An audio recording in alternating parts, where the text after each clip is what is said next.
श्रीरामाची ऐका घुमतो दाही दिशा डंका कथा श्रीरामाची ऐका कथा श्रीरामाची ऐका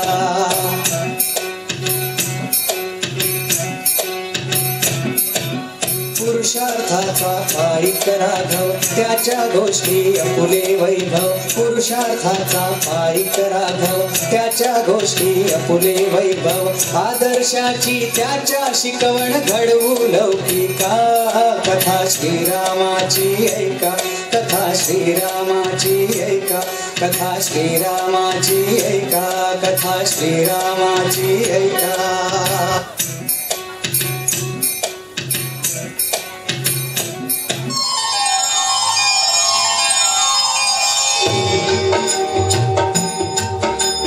श्रीरामाची अशी कहाणी श्रीरामाची अशी कहाणी एक पाणी जो एक पत्नी व्रत एक वचन नितमानी श्रीरामाची अशी कहाणी जय जय राम जय श्रीराम जय श्रीराम जय जय राम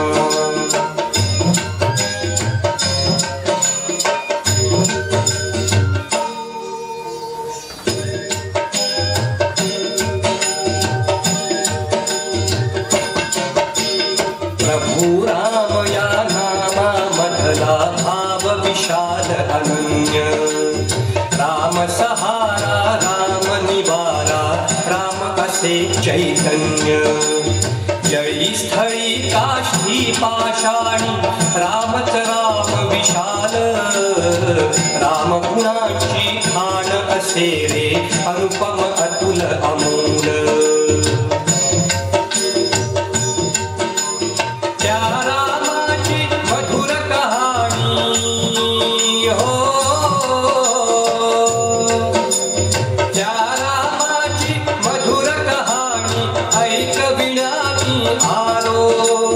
पुरुषोत्तम श्री रघुराजाची चरण धूळ मी झालो दशरथ नंदन रघुकुल त्राता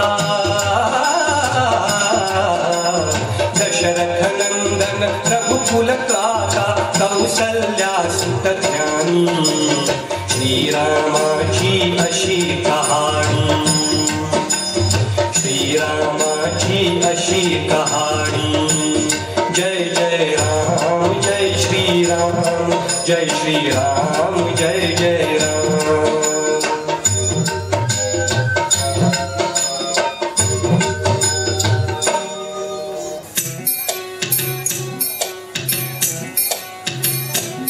कथा श्रीरामाची ऐका कथा श्रीरामाची ऐका कथा श्रीरामाची ऐका घुमतो दाही दिशा डंका कथा श्रीरामाची ऐका कथा श्रीरामाची ऐका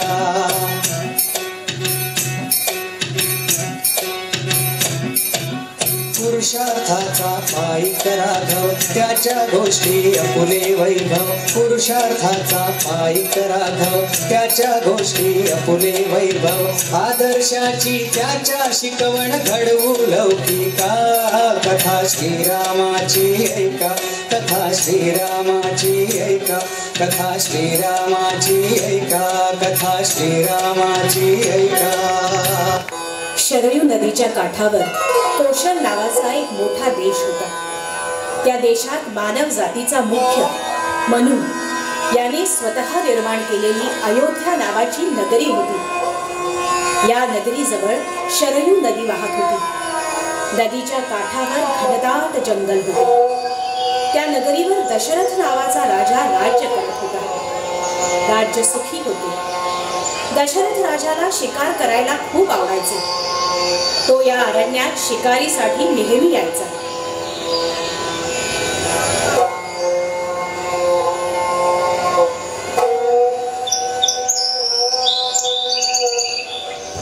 सकाळपासून मी या जंगलात शिकारीसाठी हिंडत आहे, परंतु कोणतेही सावज मला अजून दिसले नाही. एवढ्यात राजमहाल जायचे नाही. मी नदीच्या काठावर जाईल या झाडावर चढून बसलो. रात्रीच्या वेळी कुठलं तरी जनावर पाणी पिण्यासाठी नक्कीच येईल आणि शिकार नक्की मिळेल. तोपर्यंत वाट पाहत राहावे लागेल.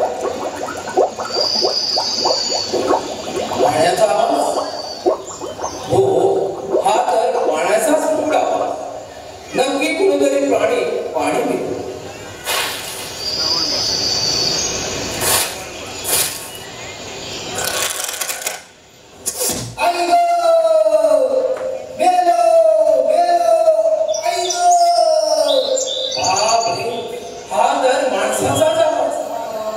मी प्राणी समजून जो बाण मारला तो या मराला लागला. म्हणजे मला ऐकू आलेला बुडबुड आवाज त्याने पाण्यात घालत घडवली त्यावेळीचा होता. एवढा मोठा अनर्थ घडला माझा.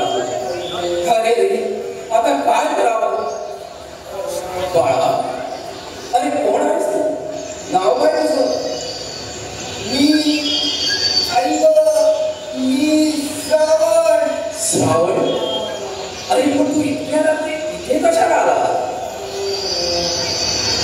मी माझे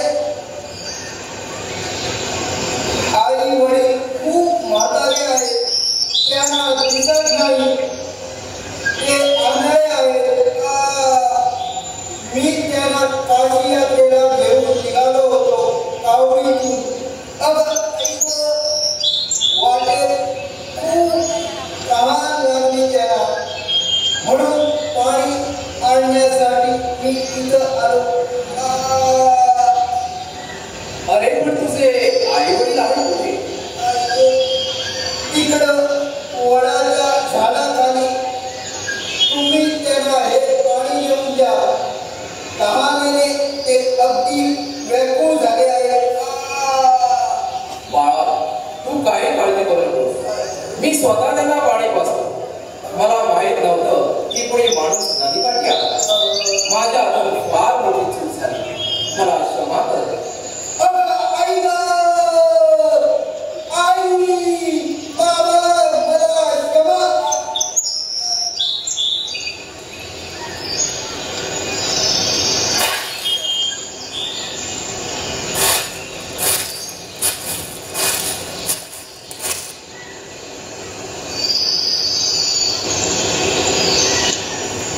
बाळा, अरे वेळ का रे लागला? दमलास का रे बाळा? पाणी मिळालं की नाही? महाराज, मी तुमचा श्रावण नाही. मी अयोध्येचा राजा दशरथ. हे पाणी आणलं. पण श्रावण कुठे आहे? तुमच्या श्रावण बाळाला माझ्या हातून बाण लागला. काय? चुकून. मला वाटलं पुन्हा प्राण्याचा आवाज असावा. बाण लागला? हो, मला क्षमा करा. तो आता जिवंत नाही. काय? पण शेवटी ते मला पाणी द्यायला सांगितलं, म्हणून मी घेऊन आलो. अरे श्रावण बाळा, का रे आम्हाला असं टाकून गेलास? चांडा, तू मारलंस त्याला. का असं आमचा घात केला? आमचा आधार का तोडला? जा तू, तुझा धिक्कार असो. नको नको, आम्हाला तुमच्या हातचं पाणी नको. आमचा श्रावण बाळ गेला, आता आम्ही तरी कशाला जगू? पण लक्षात ठेव, तुला शाप आहे आमचा.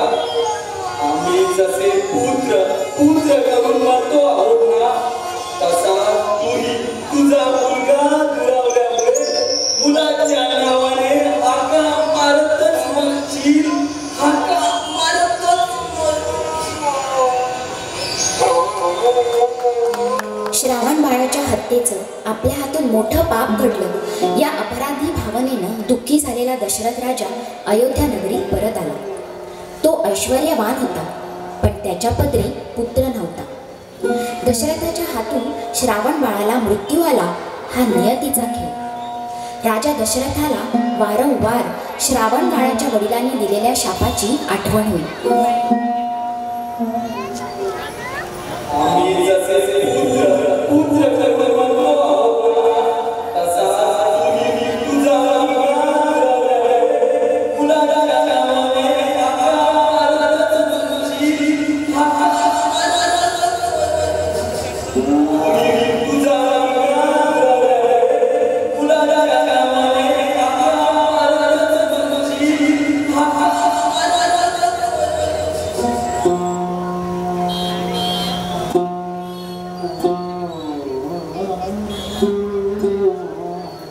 पुत्र शोकाने जर मला मरण येणार असेल तर नक्कीच मला पुत्र प्राप्ती होणार.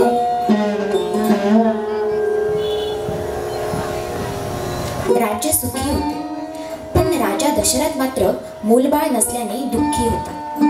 त्याला 3 राण्या होत्या. ऋष्यशृंग ऋषींच्या आज्ञेप्रमाणे पुत्रप्राप्तीसाठी दशरथ राजाने पुत्रकामेष्टी यज्ञ करण्याचे ठरवले.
कौशल्या राणी प्रसूत होऊन तिला मुलगा झाला.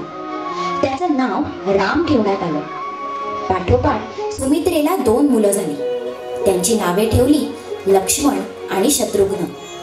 आणि कैकेयीला मुलगा झाला, त्याचं नाव ठेवलं भरत. सर्व अयोध्या नगरीत आनंदी आनंद झाला. नगरी दिव्यांच्या झगमगाटानं लखलखली.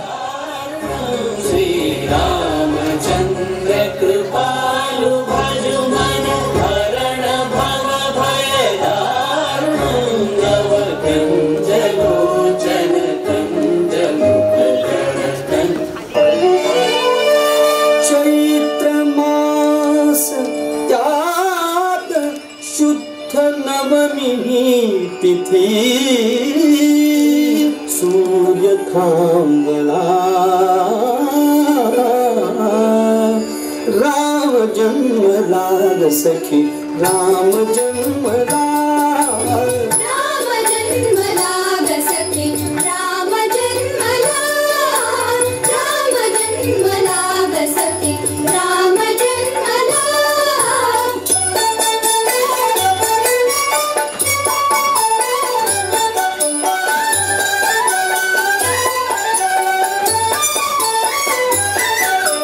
कौसल्या राणी हळू उघडी लोचने, टिपून जाय माग स्वतः पुत्र दर्शने.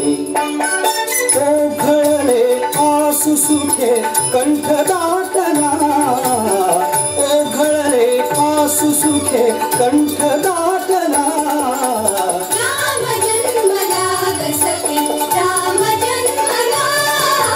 राम जन्मला ग सखी, राम जन्मला.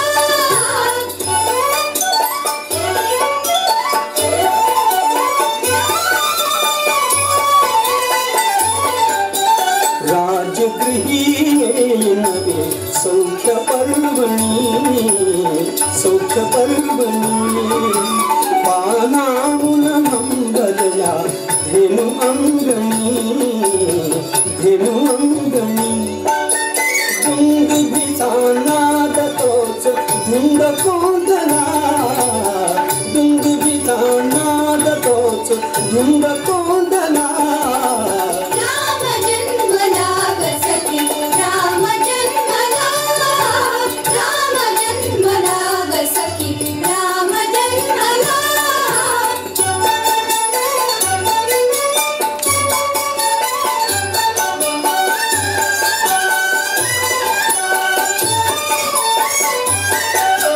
पेंगुळल्या हात पात जागत्या कळ्या. काय काय करीत पुन्हा उमलल्या तुळ्या. उच्च गवे वायू त्यास हसून बोलला. उच्च गवे वायू त्यास हसून बोलला. राम जन्मला ग सखी, राम जन्मला. राम जन्मला ग सखी, राम जन्मला. राम रामचंद्र माझा मंगल घातो.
राजा दशरथाला पुत्रप्राप्ती झाल्याने रघुकुलाची प्रतिष्ठा वाढली.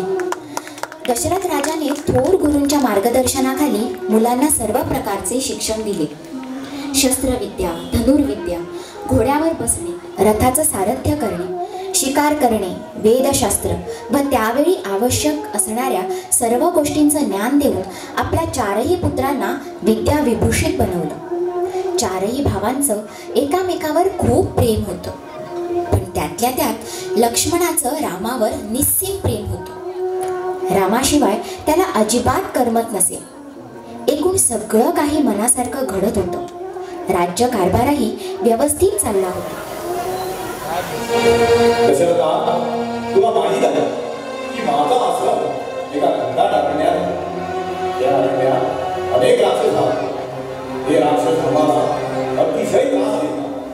मी यज्ञ करत असताना वेगवेगळे रूप धारण करून मारीक व स्वभाव हे दोन पराक्रमी दुष्ट राक्षस वेदीमध्ये रक्त, मांस, हाडे इत्यादी अमंग वस्तू आणून टाकतात.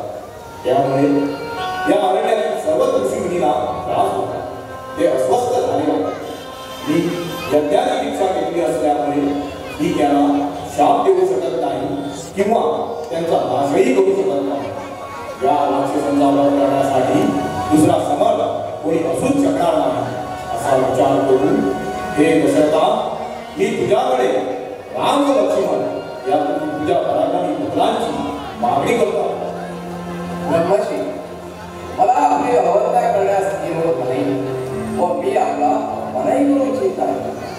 परंतु राम व लक्ष्मण असून कोवळ्या आहेत, ते मला प्राणापेक्षा प्रिय आहे. त्या धड धाकट व ठेपी रासला पुढे यांचा काळ निभाव लागणार या भीतीने मी हतबल होतो. ऋषीवर मला क्षमा करा. मी माझे सर्व सैन्य घेऊन यज्ञाचे रक्षण करण्यासाठी तुमच्याबरोबर येण्यास तयार आहे. दशरथा, तू पितृप्रेमाने आंधळा झाला आहेस. तुला तुझ्या मुलांचे सामर्थ्य व कर्तृत्व याविषयी अजून जाण झालेली दिसत नाही. तेव्हा हे दशरथा, माझ्यावर विश्वास घेऊन या दोघांना आश्रमाच्या संरक्षणासाठी ताबडतोब माझ्याबरोबर यांची आज्ञा दे. हे दशरथ, विश्वामित्र मुनी अत्यंत सामर्थ्यवान आहे. ते राक्षसांचा वध करू शकत नाही असे नाही. त्यांना कोणतीही गोष्ट अशक्य नाही. पण तुझ्या पुत्राचे भले करण्यासाठी त्यांनी तुझ्याकडे रामाची मागणी केली आहे. शिवाय दिलेला शब्द न पाळणे हे क्षत्रिय धर्माचे योग्य लक्षण नाही. म्हणून तू नाही देऊ नकोस. रामाला त्यांच्याबरोबर पाठव. राम, लक्ष्मण, तुम्ही दोघेही ब्रह्मशी विश्वामित्राबरोबर अरण्यात जाऊन त्यांच्या आश्रमावर होत असलेल्या अत्याचारावर उपाय काढण्यासाठी त्या सर्व राक्षसांचा वध करा. माझे आशीर्वाद तुमच्या पाठीशी आहे. यशस्वी हो.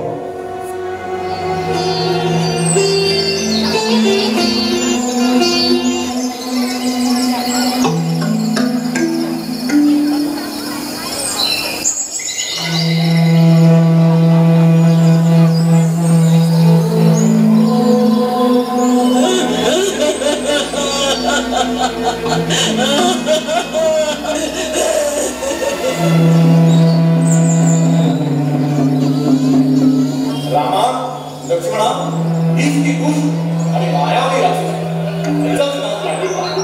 या जंगलातून येणाऱ्या जाणाऱ्या अनेक निष्पाप प्राण्यांना मारून खाल्ले आहेत.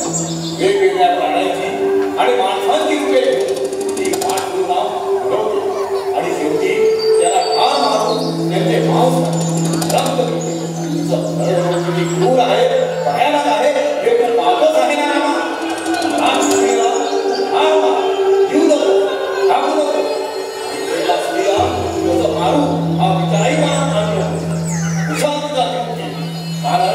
सज्जनांच्या आणि सत्कर्मांच्या रक्षणासाठी अशा दुष्ट आणि क्रूर स्त्रियांना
छातीचा वेध घेतला. एखादी प्रचंड दरड कोसळावी तशा किंकाळ्या फोडीत फोडीत त्राटिकेचं ते प्रचंड धूळ जमिनीवर कोसळलं. त्राटिकेचा संहार झाल्याचं पाहून देवता प्रसन्न झाली. रामाचं साहस, त्याचं अचूक शरसंधान पाहून विश्वामित्रांचा ऊर भरून आला.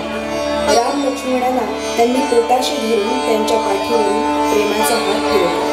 राम व लक्ष्मण या पराक्रमी बंधूंनी त्राटिकेप्रमाणेच सुबाहू या बलाढ्य राक्षसाचाही वध केला.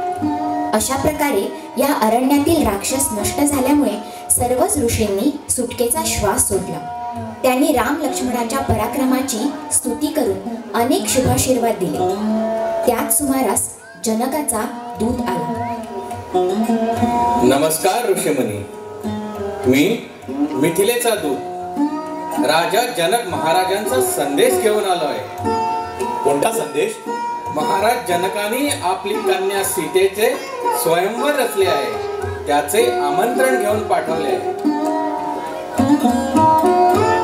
चला, आपल्याला मिथिलेस जायला हवे.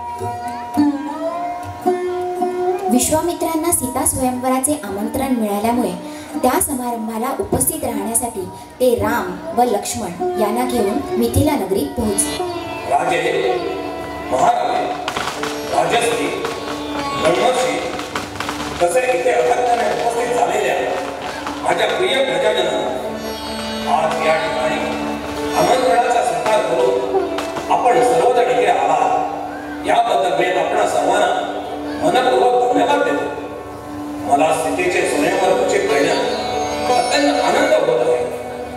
हे सोमवार यज्ञवेदीवर शिवधनुष्य ठेवलेले आपण पाहत असतो.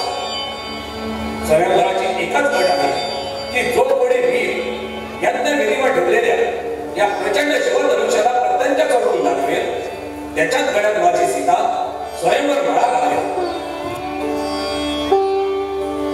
साऱ्या सभेत शांतता पसरली.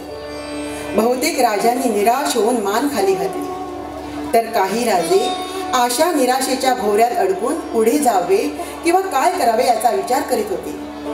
अतिशय आत्मविश्वासाने एक एक राजा पुढे येत होता आणि शिवधनुष्य उचलण्याचा प्रयत्न करत होता, पण निराश होऊन परतत होता.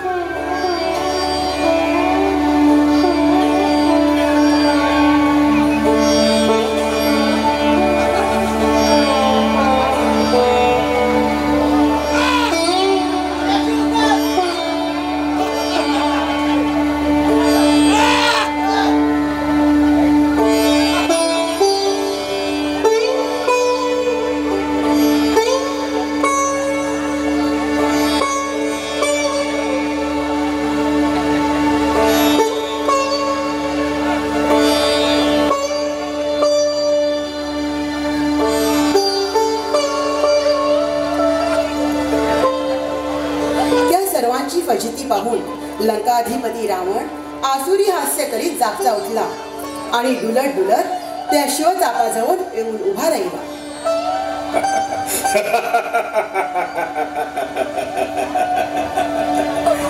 ज्या हाताने मी कैलास पर्वत गदा गदा हलविला, ज्या हाताने इंद्रादी देवांना जिंकून मी सारे त्रिभुवन आपल्या स्वामित्वाखाली आणले व देवांना माझे दास बनविले, त्याच या वज्रबाहूने हे शिवधनुष्य मी अगदी सहजपणे उचलून माझा पराक्रम तुम्हाला दाखवतो.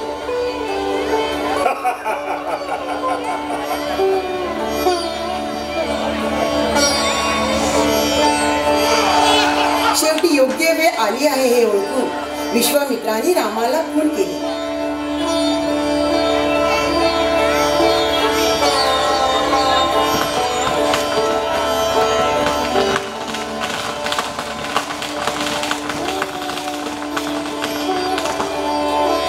रामधिटाईने त्या शिवधनुष्याजवळ गेला.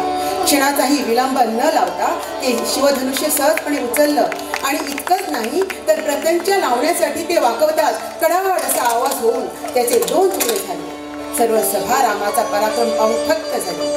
राजा जनक आणि सीतेला अतिशय आनंद झाला. सीतेने प्रसन्न वदनाने रामाच्या गळ्यात वरमाळा घातली.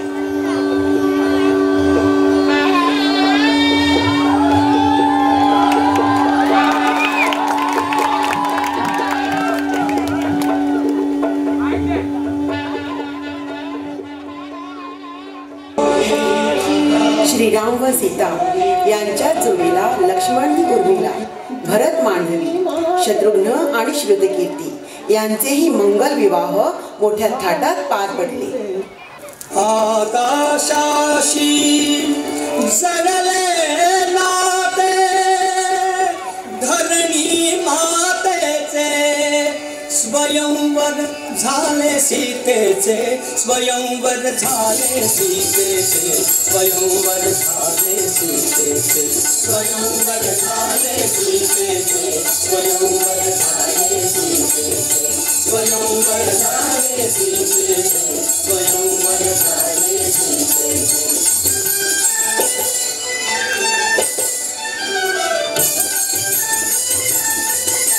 श्रीरामानी सहज उचलिले धनी शंकराचे पूर्ण जावले जनक नृपाच्या हेतू अंतरीचे.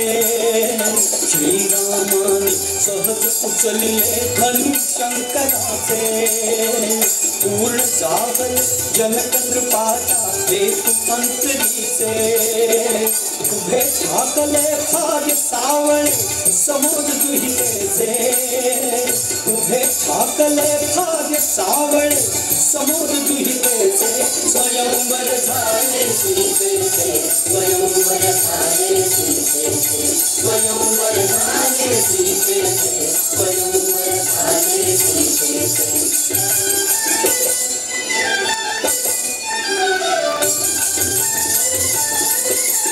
मुक्त जानकी गुरुनागणी राम धनुर्धारी नयना माझी एक बटुरिया निज शक्ती सारी. मुक्त जानकी गुरुनागणी राम धनुर्धारी नयना माझी एक बटुरिया निज शक्ती सारी. फुलू लागले फूल हळूहळू गाली रजेचे फुलू लागले फूल हळूहळू गाली रजेचे स्वयंवर झाले सीतेचे स्वयंवर झाले सीतेचे स्वयंवर झाले सीतेचे स्वयंवर झाले सीतेचे.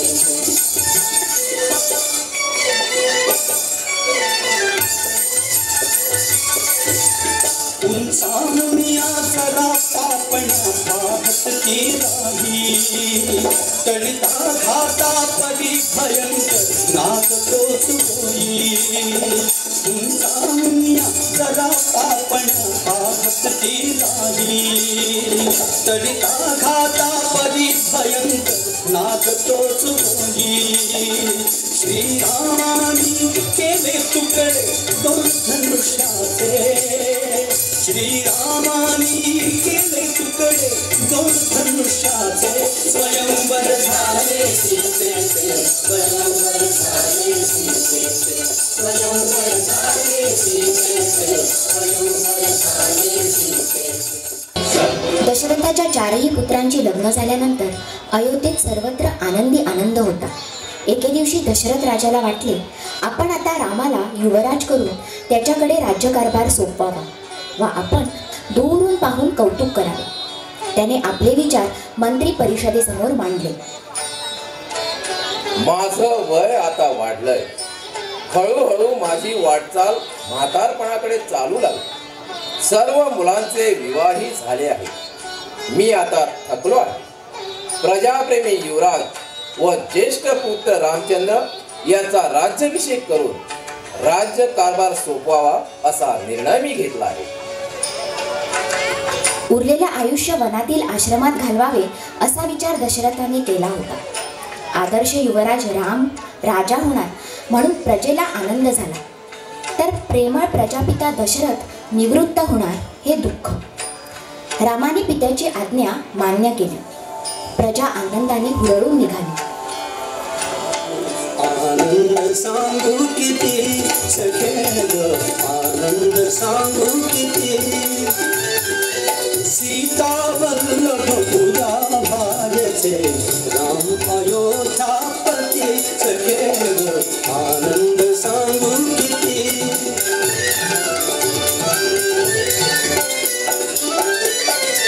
सिंहासन श्री राघव बसला मामा की तू बस बसशील सीता, सिंहासनी श्री राघव बसता, वामांगी तू बसशील सीता.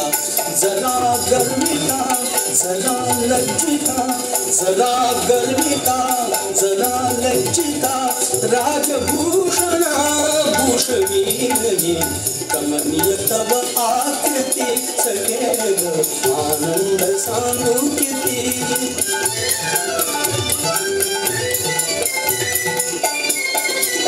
गुरुजन मुनिजन समीप येतील, सप्त नद्यांची जले शिंपितील.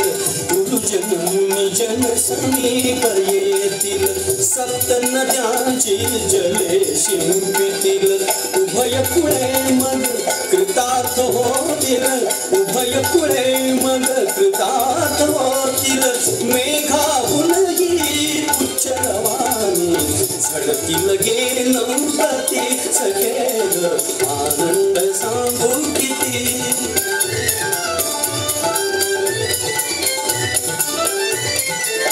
हरत्यासम तुझ जनी मानता, राज्ञी पद घे तुला लाभता. हरत्यासम तुझ जनी मानता, राज्ञी पद घे तुला लाभता. पुत्राविण तू होशील माता, पुत्राविण तू होशील माता, अखिल प्रजेच्या मातृपदाची तुझ करणे स्वीकृती सखे ग, आनंद सांगू किती सखे ग, आनंद सांगू किती.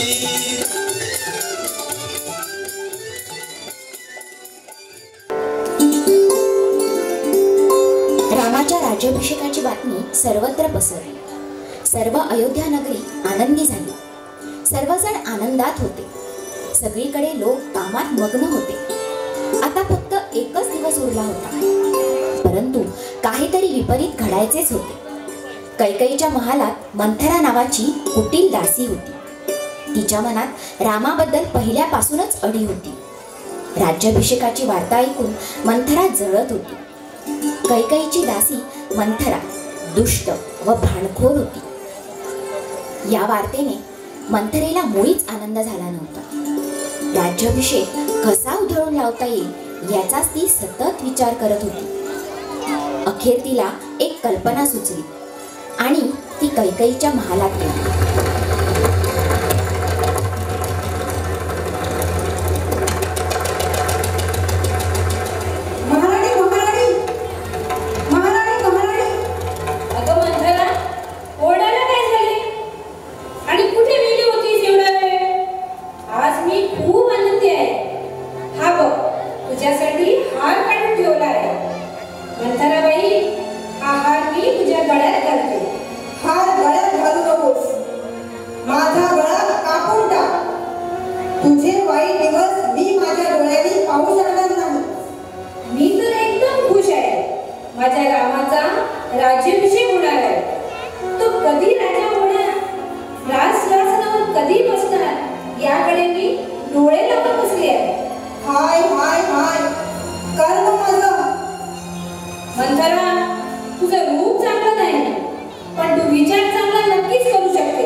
अरे कुटील बुद्धी, अगं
माझी अशी तू एकटीच आहेस.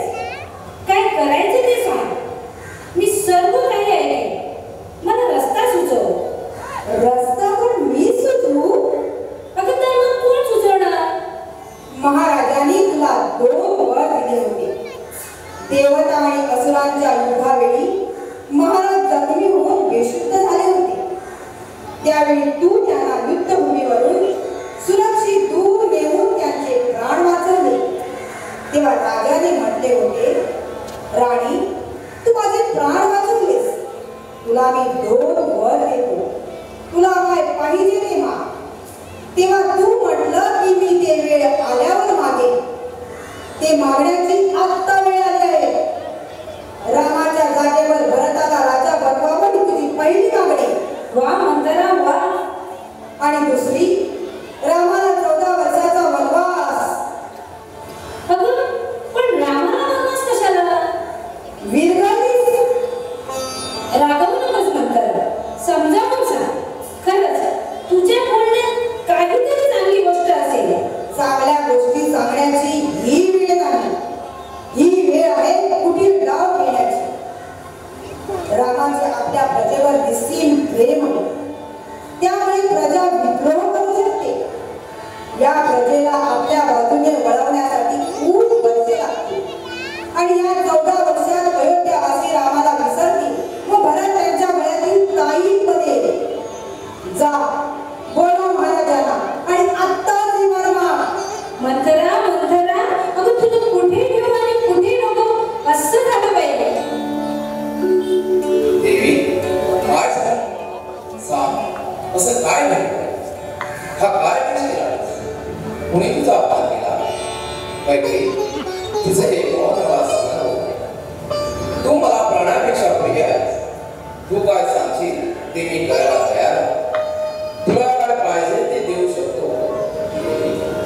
मी तुला वचन देतो, तू यावेळी जे काय मागशील ते मी तुला तात्काळ देईन देईन असं अनेक वेळा सांगत आला.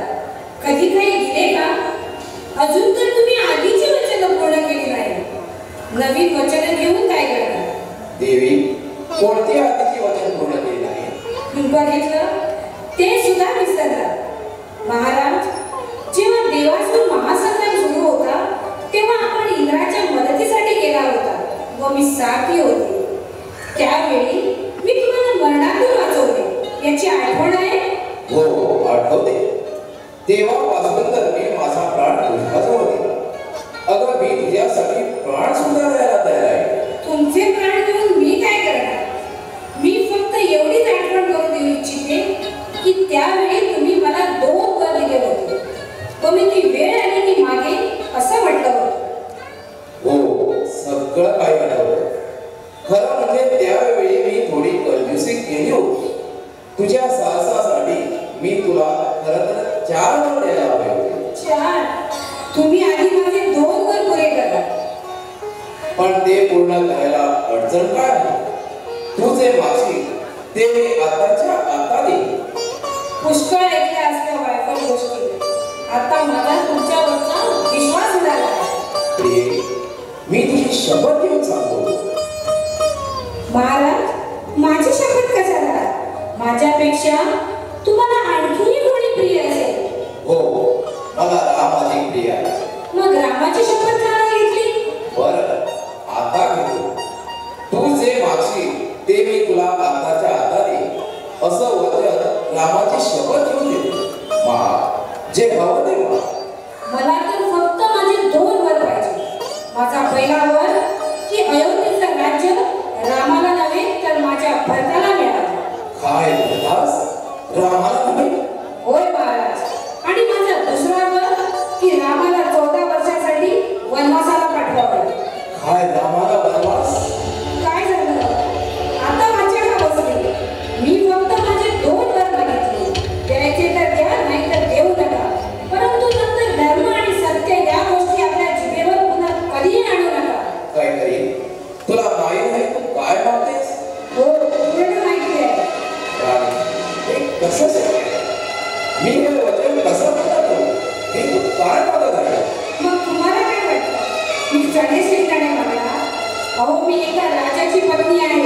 महाराणी आहे, एका राज्यापेक्षा आणि कमी काय म्हणून मागणार हा विचार तरी केला आपण?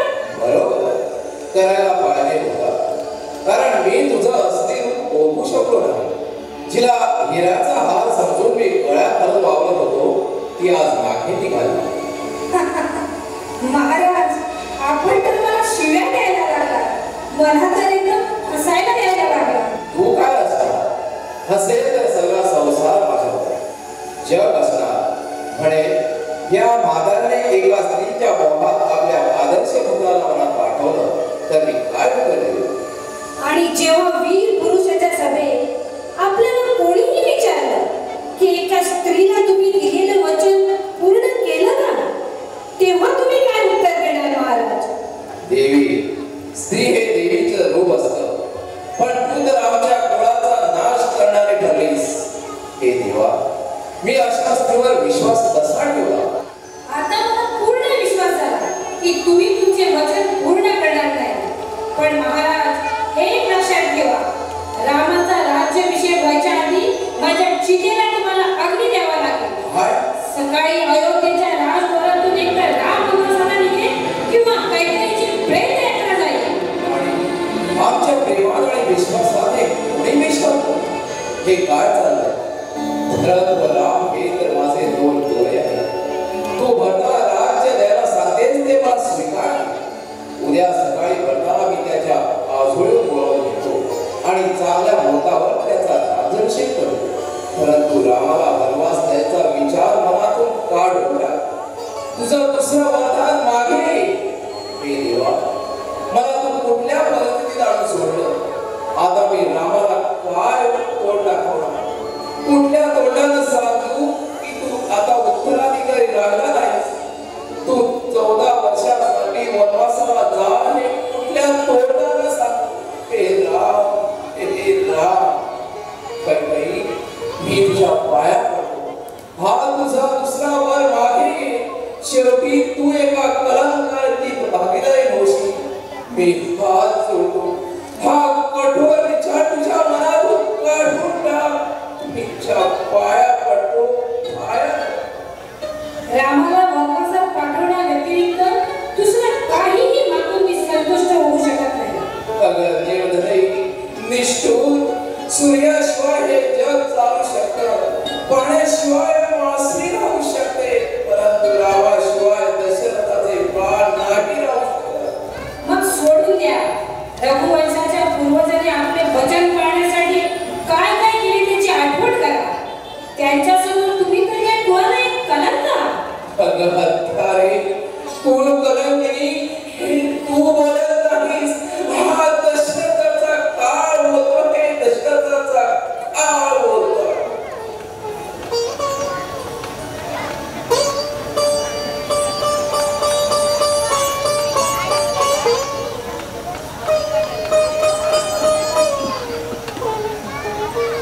आता ही बातमी रामापर्यंत मलाच पोहोचवावी लागेल. दासी, रामाला मी बोलवलं म्हणून निरोप दे. एवढं शोकाकुल व्हायला काय झालं? मी काही कोणाचे प्राण नाही मागितले. माते, आपण मला बोलवून पाठवलं? हो, तुमच्या पिताश्रीने मला 2 वर दिले होते आणि पाहिजे तेव्हा माफ पडले होते. आज मी ते मागितले. त्यांनी ते मान्य केले तर पुत्रभाव आडवा येतो आणि नाही मानले तर धर्म आणि सत्यावर कलंक लागतो. ते बिचारे या धर्मसंकटात सापडले. संकोचामुळे तुला सांगूही शकत नाही. ते दोन्ही वर काय आहेत माते? पहिला वर आहे की तुझ्या जागेवर भरताचा राज्याभिषेक व्हावा. आणि दुसरा हा की तू मुनिवेश धारण करून 14 वर्षे वनवासात राहणार. बस एवढ्याशा गोष्टीवरून एवढा मोठा वाद? ही तर मोठी आनंदाची गोष्ट आहे की मला माझ्या आई वडिलांच्या वचनाचे पालन करायचा असा अवसर मिळाला, जो कुठल्याही पुत्राला मोठ्या भाग्याने मिळतो. भरताला राज्य देण्यासाठी मला कोणाच्याही आज्ञेची गरज नाही. त्याच्यासारख्या भावाला तर मी राज्य मोठ्या खुशीने देईन.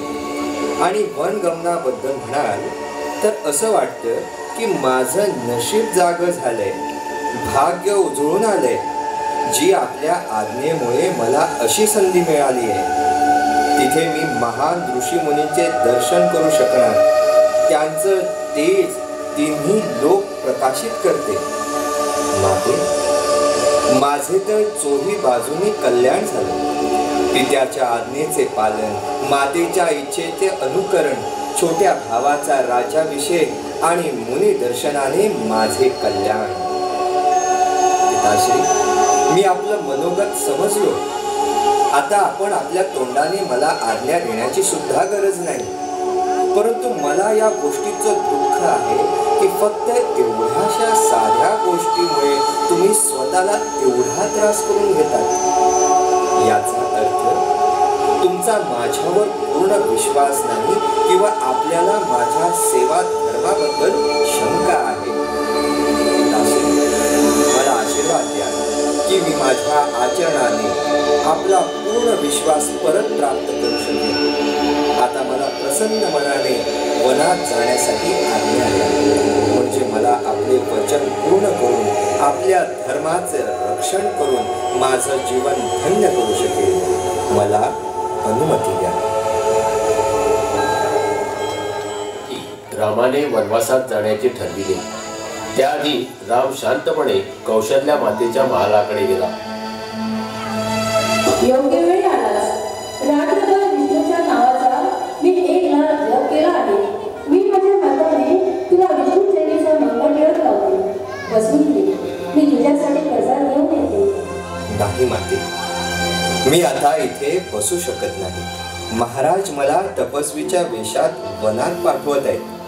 मी 14 वर्षे वनात राहीन आणि महाराज भरताला राजकारभार सोपवणार आहे. कसली चेष्टा करतोस? चेष्टा नव्हे, हे सत्य आहे. मला वडिलांच्या वचनाची पूर्ती करण्यासाठी आत्ताच या क्षणी वनात निघायचे आहे. हे खोटं आहे, हे खोटं आहे. धीराने वाघ माते, अयोध्येच्या महाराणीला हे शोभत नाही. परंतु हे काम कोणी केलं ते? महाराजांना तर राज्याभिषेक करण्याची उत्कंठा लागली होती. त्याने कुलगुरू वसिष्ठांना चांगला मुहूर्त काढण्यासाठी सुचवले होते. मग एका रात्रीत असं काय घडलं? माझ्यापेक्षाही कैकईचा तुझ्यावर जास्त प्रेम होतं. मग तिनं का नाही घडवलं महाराजांनी? हा स्वतः कैकईचाच आदेश आहे. कैकईचा? होय माते. पिताश्रींनी देवासूर महासंग्रामावेळी महाराणी कैकईंना 2 वर दिले होते. त्यांनी ते आता मागितले. भरताचा राज्याभिषेक व माझ्यासाठी 14 वर्षांचा वनवास. मला आज या क्षणी वनवासात निघायला हवं, म्हणून मी तुझा निरोप घ्यायला आलो आहे माते. 14 वर्षांसाठी वनवासात जाणं आणि हा असा अकस्मात निरोप घ्यायला आलास? अरे माझ्या बाळा, अशी अचानक मी चिंता बसत नाही. मला तर तुझ्यावर विश्वास बसत नाही आणि तू तर सहज चालतोस. अरे वनवास म्हणजे काय एकला माहीत आहे. आणि तुला काय वाटतं, तू 14 वर्षासाठी वनात गेल्यावर मी जिवंत राहील? नाही नाही, तू कुठेही नाही जाणार. माते, परंतु ही वडिलांची आज्ञा आहे. मातेचा सुद्धा शेवटी तेवढा अधिकार असतो मुलावर. मातेच्या आज्ञेशिवाय तू कुठेही नाही जाणार. परंतु मातेची सुद्धा आज्ञा मिळाली आहे. कैकईचा त्याग स्वार्थ आहे. तिच्या आज्ञेला काय आहे? ती देखील आपल्यासारखीच माता आहे. ते मला काहीही माहित नाही. तू माझ्या आज्ञेशिवाय कुठेही जाऊ शकत नाही. माझी मैया, तू माता असून मातेच्या आज्ञेची अवहेलना करायला निघालीस. अधर्माच्या मार्गावर जायला शिकवतेस. आपल्या मुलाला भ्रष्ट होण्याचा आदेश देऊन अपयशाची भागीदारी बनू नकोस. तू तुझ्या धर्माचे पालन करणार, मग मी सुद्धा माझ्या धर्माचं पालन करेन. मी सुद्धा तुझ्या मागोमाग वनात येईन. नाही माते, तू माझ्या बरोबर येणार नाहीस. माते, राजा आम्हा सर्वांचे गुरुस्वामी आणि ईश्वर आहे. हा आमचा धर्म आहे. तुम्ही माझ्या बरोबर वनात येऊ शकत नाही. 14 वर्षानंतर मी परत तुझ्या चरणी येईन. 14 वर्षांनी? बरं आहे, जा. पित्याचं वचन पुरं कर. मातेच्या आज्ञेचं पालन कर.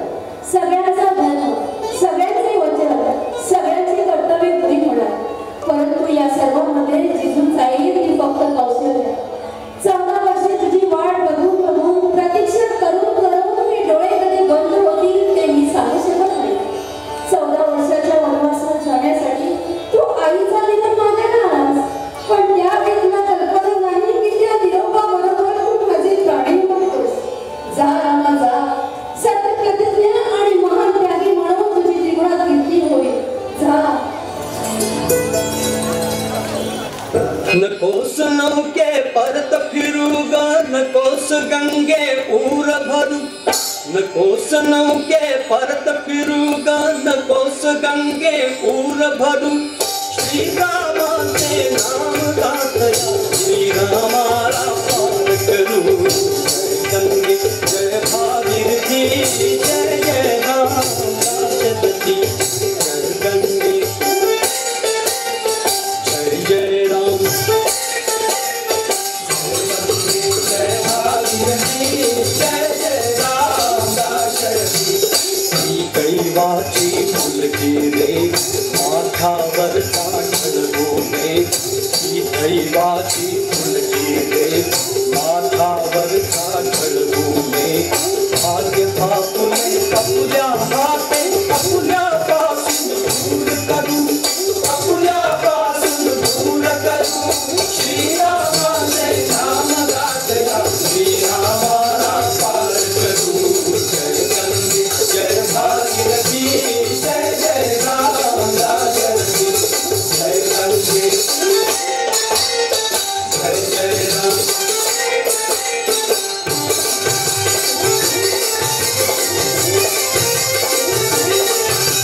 श्री विष्णूचा अवतार, भव सिंधूचा करितो पार.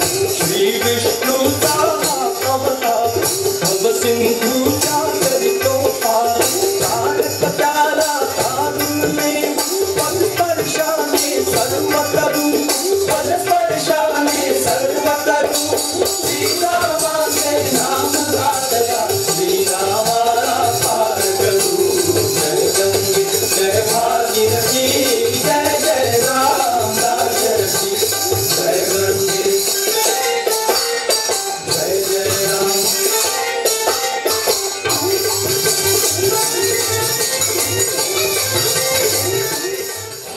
राम, सीता व लक्ष्मण भारद्वाज ऋषींच्या आश्रमात गेले. भारद्वाज ऋषींना वनाबद्दल योग्य माहिती होती. रामाने राहण्यासाठी योग्य जागेसंबंधी त्यांच्याकडे विचारपूस केली. त्यावर भारद्वाज ऋषींनी त्यांना चित्रकूट पर्वताचा परिसर उत्तम असल्याचे सांगितले. ती तिघेही चित्रकूट पर्वताच्या दिशेने चालू लागली. चित्रकूट पर्वताचा परिसर रम्य होता. या चित्रकूट पर्वतावर पोहोचल्यावर राम, लक्ष्मण, सीता अत्यंत साधेपणाने राहायला लागले. पर्वतावरील पर्णकुटीत राहून दूरदर्शी राम आपल्या वृद्ध मात्या पित्याचे स्मरण करीत होता.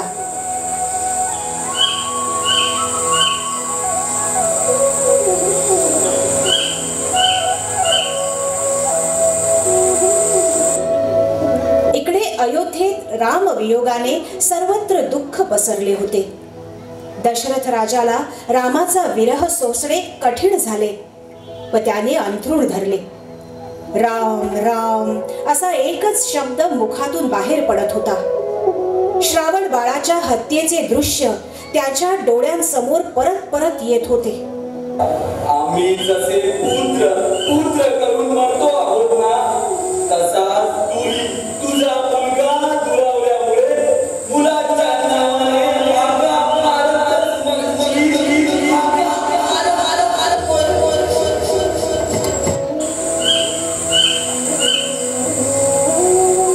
तशातच दशरथाने शेवटी आपले डोळे मिटले. सर्व अयोध्या नगरी शोक सागरात बुडाली. गादीवर बसण्यास कोणीच नव्हते. राजगुरू मंत्र्यांनी बैठक बोलावून आजोळी असलेल्या भरताला बोलावून घ्यायची व्यवस्था केली. भरत, शत्रुघ्न परत आले, परंतु त्या बिचाऱ्यांना वास्तव परिस्थितीची काहीच कल्पना नव्हती.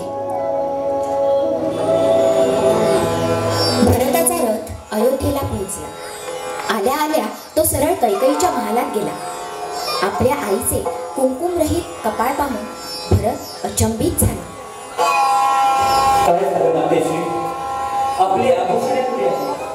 कपाळावर कुंकून आहे, सफेद वस्त्र परिधान केले आहे. महाराजही कुठे दिसत नाही. माते काय झाले? जो माणूस संसारात जन्म घेतो त्याला एक ना एक दिवस त्याचा त्याग करायचाच असतो. तुझ्या वडिलांच्याही बाबतीत तेच झाले. ते आता राहिले नाही. काय राहिले नाही? पिताश्री, तुम्ही माझी प्रतीक्षा केली नाही. सरळ मला रामाच्या हाते घेऊन तुम्ही गेला. माते, पिताश्रीने प्राण टाकताना तुम्ही सर्वजण त्यांच्या जवळ होते. त्यांनी माझी आठवण काढलीच असेल. त्यांचे शेवटचे शब्द काय होते सांगा. ते अंतिम समयी फक्त रामाची आठवण काढत होते. फक्त त्यांचेच नाव घेत होते. रामाची आठवण काढत होते म्हणजे राम त्यांच्या जवळ नव्हते?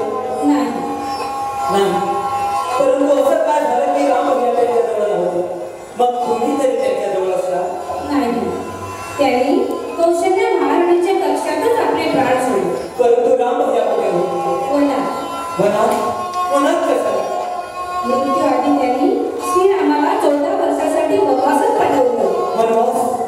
राम भैयाला वनवास? नाही, ते शक्य नाही. हा दंड तर भयंकर अपराधाला दिला जातो. बोल माते, त्यांचा काय दोष होता? दोष कुणाचाही नव्हता. फक्त वचन पाळण्यासाठी हे घडले. आणि तुमच्या वडिलांनी एका सत्यनिष्ठ धर्मरक्षकाप्रमाणे वचन पाळण्यासाठी आपल्या प्राणांचा त्याग केला. वचन? कसले वचन? कुणाला दिले होते त्यांनी हे वचन? तुम्हाला काय वचन दिले होते त्यांनी तुम्हाला? ते मी तुला नंतर सांगेन. तुला आधी तुझे कर्तव्य करायचे आहे. आपल्या पित्याचे अंतिम संस्कार करायचे आहे. अयोध्येचा राज्यभार सांभाळायचा आहे. ही वेळ अश्रू ढाळण्याची नाही. हो, अगदी बरोबर सांगितलं तुम्ही. ही वेळ अश्रू ढाळायची आहे. मला तर असं वाटायला लागलं की या महालात एक अत्यंत मोठं षडयंत्र रचलं गेलं. कुणीतरी दुष्टाने आमच्या वंशाचा सर्वनाश करण्यासाठी आमच्या सुखशांती भरलेल्या जीवनात विष चालवले. या षडयंत्राच्या मुळापर्यंत जाऊन माझ्या वडिलांच्या मृत्यूस जबाबदार असलेल्या ज्याने माझ्या भावास मनात पाठवले त्याला दंड ठोठावणे हे माझे पहिले कर्तव्य आहे. ज्या पापी माणसाने हे क्रूर कर्म केले आहे त्याला मी कधीही जिवंत सोडणार नाही. म्हणजे तू त्याला प्राणदंड देणार? हो, प्राणदंडच देणार. तर मग तुला तो दंड मला द्यावा लागेल. तुम्हाला? हो, मला. मीच ते महाराजांकडून वचन मागितले होते. महासंग्रामात मी त्यांचे प्राण वाचवले होते म्हणून त्यांनी मला 2 वर दिले होते. योग्य वेळ आल्यावर मी ते मागेन असे त्यांना सांगितले होते. महाराजांनी रामाचा राज्याभिषेक करण्याचे निश्चित केले होते. कौशल्या देवीला वाटलं की भरत इथे नाही, त्याचा लाभ घेऊन आपण हे कार्य उरकून टाकू. पण मी तसं होऊ दिलं नाही. मी असताना तुला या सिंहासनापासून कोणीही वंचित करू शकत नव्हता. मी महाराजांवर माझे दोन्ही वर मागितले. एक तुझ्यासाठी अयोध्याचा सिंहासन आणि रामासाठी 14 वर्षाचा वनवास. मी तुझा रस्ता एकदम साफ करून टाकला. मंथराने मला या कामी पूर्ण सहकार्य केले. तिनेच माझे डोळे उघडले. मला हे सर्व सुचवलं. रामाबरोबर लक्ष्मण व सीताही वनात गेली. सर्व काही एकदम मनासारखं घडत गेलं. परंतु विद्यार्थ्याने थोडी गफलत केली. महाराजांनी पुत्राच्या वियोगाने आपले प्राण केले. आता धीराने व्हा आणि राज्य सिंहासन सांभाळा. बरं, कोणत्याही साधारण पुरुषाने दुःखी होणे हे स्वाभाविकच आहे. पण तू साधारण नाही आहेस. राजाचे कर्तव्य निभावले पाहिजे. बरं, मी जे काही केलं ते फक्त तुझ्या भल्यासाठी केलं. तू माझा भलं नाही केलंस, तू माझा सर्वनाश केलास. या तुझ्या वागण्याने मला रघुकुळाचा एक अलौकिक पुरुष म्हणून सिद्ध केलं. अगं पापिणी, तुला नाशिनी, मी जन्माला आलो त्याच वेळी माझी हत्या केली असतीस तर बरं झालं असतं. म्हणजे मी आज जगलो आहे ते अपमानाचं जीवन जगलो नसतो. माझ्या भाग्याची विडंबना बघ. मला रघुकुळासारखं उच्च कुळ मिळालं. वीर पराक्रमी सत्यनिष्ठ परम धर्मात्मा दशरथासारखा पिता मिळाला. तिन्ही लोकांमध्ये वंदनीय असा श्रीराम मला बंधू म्हणून मिळाला आणि तुझ्यासारख्या पापी कुलनाशिनी आणि नीच मातेच्या गर्भातून मी जन्म घेतला. अगं पापिनी, परम धर्मात्मा रामाला वनवासात पाठवण्याचे आदेश देताना तुझी जीभ गटू कशी नाही पडली? तिचे तुकडे तुकडे का नाही झाले? बरं, तू भावनाच्या आवेगात परिस्थिती समजून घेत नाहीये. मूर्खा, आपलं भाग्य ठोकरायला बघतोस. अगं माझं भाग्य त्याच दिवशी फुटलं, त्या दिवशी माझा बंधू वनवासात गेला. जो श्रीराम आपल्या मातेपेक्षा तुझ्यावर जास्त प्रेम करत होता. ती कौशल्या माताजी तुला आपल्या बहिणीपेक्षा अधिक समजत होती. तिच्या एकुलत्या एका मुलाला वनवासात पाठवताना तुझ्या आत्म्याने आक्रोश नाही केला. अशा तऱ्हेचे क्रूर वरदान मागताना तुझ्या तोंडात किडे का नाही पडले? राम भैयावर मनुष्य का, पशु पक्षी सुद्धा प्रेम करत होते. तू स्त्री नाहीस, मानवतेच्या नजरेतून खाली पडलेले एक राक्षस नाही, राक्षसी. बरं, मी जे काय केलं ते फक्त आणि फक्त तुझ्यासाठी केलं. मी तुझी आई आहे. नाही, आतापासून तू माझी आई नाहीस. मला जन्मोजन्मी नरकात राहणं पसंत आहे, पण तुला आपला माता म्हणणं स्वीकार नाही. माझा आवाज जर इथून खरं लोकांपर्यंत पोहोचत असेल तर पिताश्री, तुम्ही पण ऐका. आज आपल्या या बाबाच्या मुलाने कैकेयीचा त्याग केला आहे. पिताश्री, आशीर्वाद द्या, शक्ती द्या की मी मनात जाऊन राम भैयाला आणून तुमच्या इच्छेप्रमाणे त्यांचा राज्याभिषेक करू शकेन. महाराणी कैकेयी, तुम्ही जर एक स्त्री नसताल तर मी माझ्या हाताने तुमच्या शरीराचे तुकडे तुकडे केले असते. पाप विरोषा मूर्तीला निवडणे ठेवणे म्हणजे सुद्धा एक पाप आहे. आजपासून मी तुझा हे कलंकी तोड कधीही पाहणार नाही. ज्या पक्षात पिताश्रीसोबत माझं बालपण गेलं त्या या पक्षात सुद्धा मी कधीही पाय ठेवणार नाही, कधीही पाय ठेवणार नाही, कधीही पाय ठेवणार नाही. मला माफ कर. आपल्या पित्याचे अंत्यसंस्कार करून भरत राम भेटीसाठी वनात निघाला. रामाला अयोध्येला परत आणणार ही जिद्द घेऊन तो गेला होता. त्याच्या मागे राजगुरू प्रजाजन चालू लागले. श्रीरामाच्या पर्णकुटीजवळ पोहोचताच शोकाकुल झालेल्या भरताने श्रीरामाला पाहून त्याच्या चरणाकडे धाव घेतली.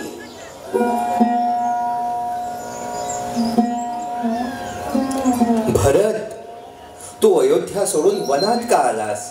माझ्या माता पित्यांचे कुशल आहे ना? सांग भरत. भैया, पिताश्री आपल्या सगळ्यांना सोडून परलोकात गेले. माझ्यासोबत राजगुरू व माता आल्या. नदी किनाऱ्यावर पोहोचल्यानंतर मी त्वरित पुढे आलो. ते सगळे मागून हळूहळू येते. माता आल्या आहेत? लक्ष्मण, सीते, माता आल्या आहेत, गुरुदेव आले आहेत. माते, आता पिताश्री नंतर मला आपलाच आधार आहे. राम, मला क्षमा कर. या सगळ्या दुःखाला मी कारणीभूत आहे. नाही, याचं कारण आहे काल, धर्म आणि विधाता. याच्यात आपला काहीच दोष नाही. श्रीराम, सारी अयोध्या अनाथ झाली आहे. अयोध्येला सनात करण्यासाठी आता आपणच राज्याचा स्वीकार करा.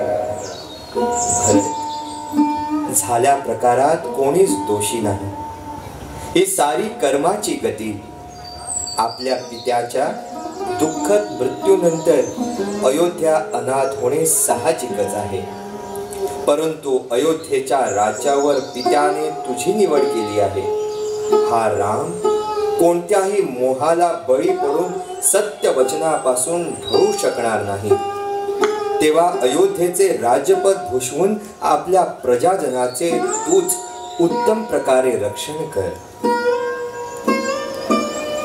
भरताने श्रीरामांना अयोध्येस परत नेण्याचा खूप प्रयत्न केला, परंतु श्रीरामाचे मन किंचितही विचलित झाले नाही. श्रीराम, आपल्या इच्छेपासून मी आपणाला परावृत्त करू शकत नाही.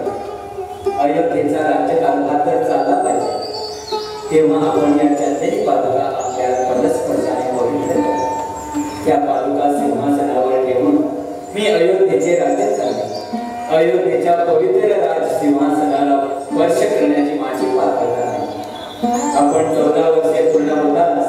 अयोध्येला परत या आणि राज्यकारभार चालवा. भरता, सर्व काही तुझ्या मनाप्रमाणे होईल. संत सज्जनांचा आदर राख. सदा सर्व काळ पुण्य मार्गाचे आचरण कर. वडीलधाऱ्यांचे आशीर्वाद घे. कोणत्याही संकटाला तोंड दे आणि रघुकुलाला कलंकित करील असे कोणतेही कृत्य करू नकोस. श्रीराम, मी आपल्या आज्ञेबाहेर नाही.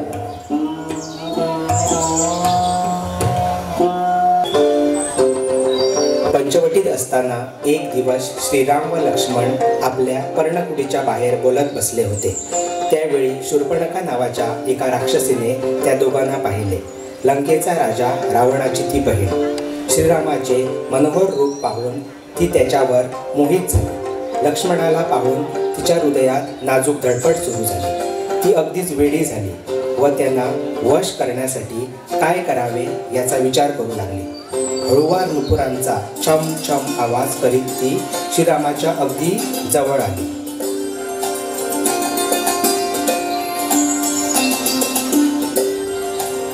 आपल्या राजबिंड्या रूपाला हा वनवासी पुरुषाचा पोशाख मुळीच शोभत नाही. आपण वनवासात का आला?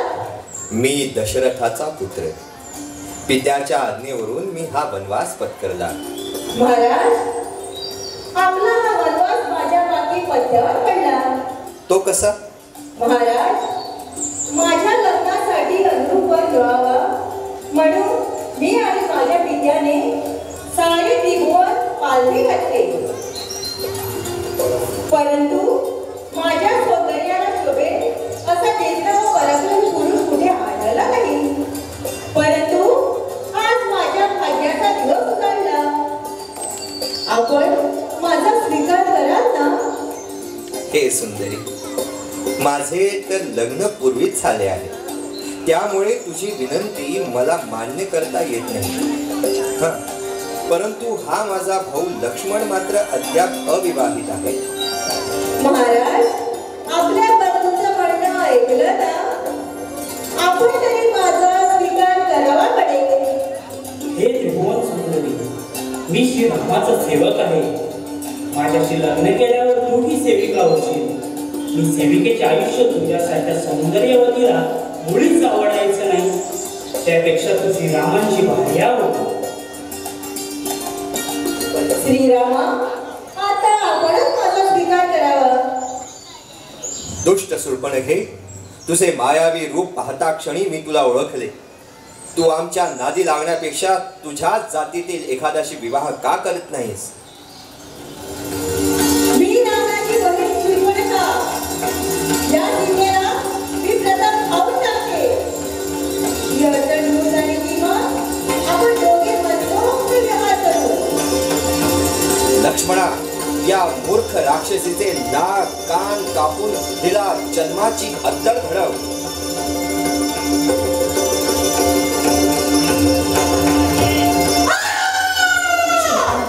अकराळ विक्राळ गर्जना करीत रावणाच्या महलात गेली. तिला पाहून सूर्यपानात दंग झालेल्या रावणाची धुंदी तात्काळ उतरली.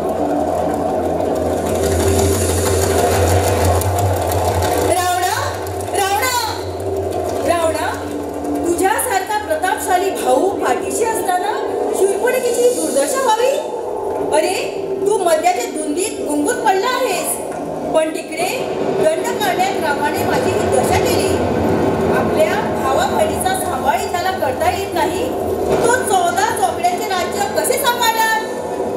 रावणा, माझी दशा पाहून तरी तुझ्या डोळ्यातली मद्याची धुंदी उतरली की नाही? शूर्पणखे, हा राम कोण व त्याला दंडकारण्या देण्याचं कारण काय?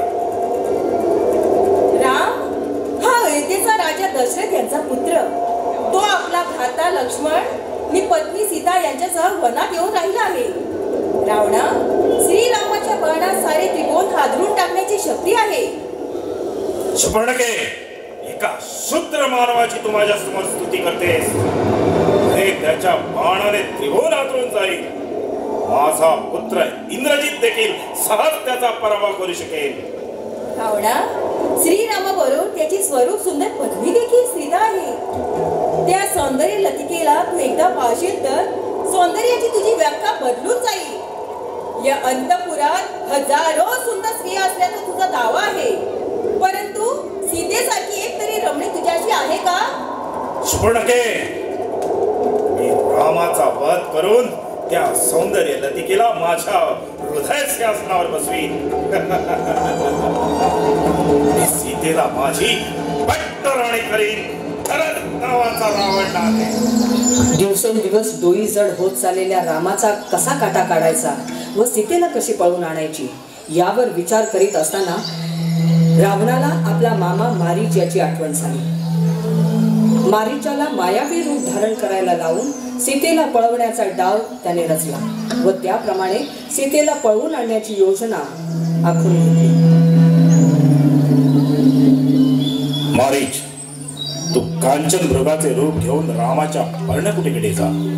तुझ्या सोनेरी कांतीचा सीतेला मोह पडेल आणि ती तुझी शिकार करण्याबद्दल रामाजवळ हट्ट धरून बसेल. त्या हट्टाला बळी पडून राम तुझ्या मागे पळत येईल. त्यावेळी तू रामाला हुलकावण्यात देत दूर घेऊन जा. रावणा, केवळ राज आज्ञेचा अवमान होऊ नये यासाठी मी तुझ्या म्हणण्याला होकार देतो, परंतु एवढंच लक्षात ठेव की अग्नी ज्वालेप्रमाणे पवित्र असलेल्या साध्वी सीतेच्या हरणामुळे तुझा अंतिम नाश होईल. सत्तेपुढे शहाणपण उपयोगाचे नाही हे ओळखून मारीचाने रावणाचे म्हणणे मान्य केले. रावणाच्या आज्ञेप्रमाणे मायावी मृगाचे रूप धारण करून तो श्रीरामाच्या पर्णकुटीजवळ येऊन फिरू लागला. सीतेचे लक्ष त्या अपरिचित मृगाकडे गेले. त्या मृगाने आपल्या अप्रतिम लावण्याने सीतेला मोहित केले. हे सीते, तुला कोणत्या गोष्टीने एवढे मोहित केले? हे आर्यपुत्र, आपण बाहेर येऊन एक वार या स्वर्गीय कांचन मृगाला बघा, म्हणजे आपली ही अवस्था माझ्यासारखीच होईल. श्रीरामा, आपला वनवास आता लवकरच संपेल. त्यानंतर आपण अयोध्येत प्रवेश करू. त्यावेळी मला या स्वर्गीय मृगाच्या चित्रविचित्र कातड्याची चोळी किती बरी शोभून दिसेल. तेव्हा या मृगाची शिकार करून आपण माझी इच्छा पूर्ण करावी. अगं वेडे, एखाद्या राक्षसाने हे मायावी रूप धारण केले असावे. नाही नाही, मला काहीच ऐकायचं नाही. मला ते हरण पाहिजेच. लक्ष्मण, सीतेच्या इच्छेप्रमाणे मी मृगाचा वध करतो. मी परत येईपर्यंत तू सीतेचे रक्षण कर. श्रीरामाने आपले दिव्य धनुष्य बाण घेतले आणि ते त्या मृगाचा पाठलाग करू लागले. ते मृग कधी जवळ तर कधी हुलकावण्या देऊन दूर निसटून जाईल. अशा हुलकावण्या देत देत श्रीरामांना सीतेपासून खूप दूर नेण्यात आले, परंतु एक बाणी श्रीरामांना त्या मृगाची शिकार करणे मुळीच अवघड नव्हते. तो दृष्टीच्या टप्प्यात येताच श्रीरामाच्या एका तीक्ष्ण बाणाने त्या मृगाच्या हृदयाचा भेद केला आणि मृगाचे रूप धारण केलेला मारीच धाडकन कोसळून खाली पडला. पडता पडता त्याने श्रीरामासारखा आवाज काढला. लक्ष्मणा, धाव धाव रे लक्ष्मणा, मी मेलो, धाव. लक्ष्मणा, रामचंद्र प्राण संकटात सापडलेले दिसतात. त्यांच्या मदतीसाठी तुला जावंच लागेल. देवी, आपण मला बाटेच्या ठिकाणी आलो. मी श्रीरामांच्या साह्यार्थ थांबून जातो. आपण या पर्णकुटी सभोवारी पोटलेल्या रेषेबाहेर उभा करून जाऊ नका. या रेषेच्या आत पाऊल टाकण्याची प्रत्यक्ष कलिकालाची ही प्राज्ञा नाही. देवी, तुमचे कल्याण असो. लक्ष्मण दूर गेलेला पाहून रावण भिक्षुकाचा वेश घेऊन सीतेच्या पर्णकुटीजवळ आला. पर्णकुटी बाहेर उभी असलेली नाजूक सीता पाहून त्याचे डोळे आनंदाने चमकले. देवी, आपण कोण? मी या पर्णकुटीत? हे सुंदरी, मी तुला माझी पट्टराणी करीन. स्वर्गातील देवानीही जे वैभव कधी पाहिले नाही अशा वैभवात तुला लोळत ठेवी. रामा, लक्ष्मणा, धाव. एवढ्यात जटायूने सीतेचा विलाप ऐकला. पापी रावणाचे दुष्कृत्य पाहून जटायू धावत आला. तो बोलणं बोल. या महापापी रावणाचा मी आत्ताच वध करतो. परंतु रावणाने आपल्या लखलखीत तलवारीने त्या जटायूचे दोन्ही पंख छाटून टाकले. जटायूचे प्राण त्याच्या पंखात होते, त्यामुळे तो व्याकुळ झाला. श्रीरामाचे चिंतन करीत तो जमिनीवर कोसळला. वाचवा वाचवा. सीतेचा शोध घेण्यासाठी श्रीराम व लक्ष्मण घनदाट अरण्यातून पुढे चालले होते. त्यांना कुठेही सीता आढळली नाही. ते तसेच पुढे निघाले. तेवढ्यात त्यांना रक्ताच्या थारोळ्यात पडलेला जटायू दृष्टीस पडला. लंकापती रावणाने याच मार्गाने सीतादेवीला पळून नेलं. आता माझा अंत जवळ आला. जय श्रीराम. सीतेला कोणत्या दिशेने पळवून नेले ते सांगितले आणि जटायूने आपले प्राण सोडले. सीतेचा शोध घेताना राम वेडापिसा झाला होता. त्यावेळी रामाच्या मदतीला धावून आली ती शबरी. तिने मोठ्या प्रेमाने थोडी बोरे श्रीरामापुढे ठेवली. शबरी, ही सगळी बोरे पाखरांनी आपल्या चोचीने कुडतरल्यासारखे दिसतात. देवा, अशी फळे मी आपल्यासाठी कधीतरी आणेन का? मग ही बोरे कुडतरल्यासारखी का बरं दिसतात? देवा, मी ती चाखून पाहिली. माझ्या रामाला मी आंबट बोरे कशी देणार? शबरी, माझी जानकी या वाटेने जाताना दिसली का? श्रीराम, आपली जानकी मी अजून पाहिली देखील नाही. परंतु आपण असेच पुढे गेलात की आपल्याला ऋषमुख नावाचा एक पर्वत दिसेल. तेथे पंपा सरोवराच्या काठी वानर श्रेष्ठ सुग्रीव राहतो. त्याच्याशी आपण मैत्री जोडली तर तो सीता देवींची माहिती आपल्याला जरूर सांगेल.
हे तू स्त्री धर्माला अनुकूल असं बोलली आहेस.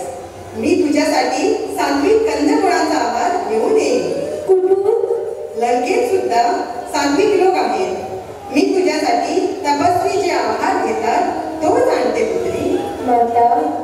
मला मुलं बाळ नाही. तुझ्यासारख्या आदर्श स्त्रीला भेटून मी आज धन्य झाली आहे. माते, शबरीने सांगितल्याप्रमाणे राम लक्ष्मणासह पंपा सरोवरच्या तीरावर आला. तिथे त्यांना हनुमान भेटला. मी सुग्रीवाचा दूत असून वायुपुत्र आहे. हनुमान या नावाने प्रसिद्ध असून अंजनी माझी आई आहे. रामा, तू सुग्रीवाशी मैत्री कर, म्हणजे तुझ्या पत्नीचे हरण करणाऱ्याचा वध करण्याच्या कामी तो तुला मदत करेल. चला आपण सुग्रीवाला भेटूया.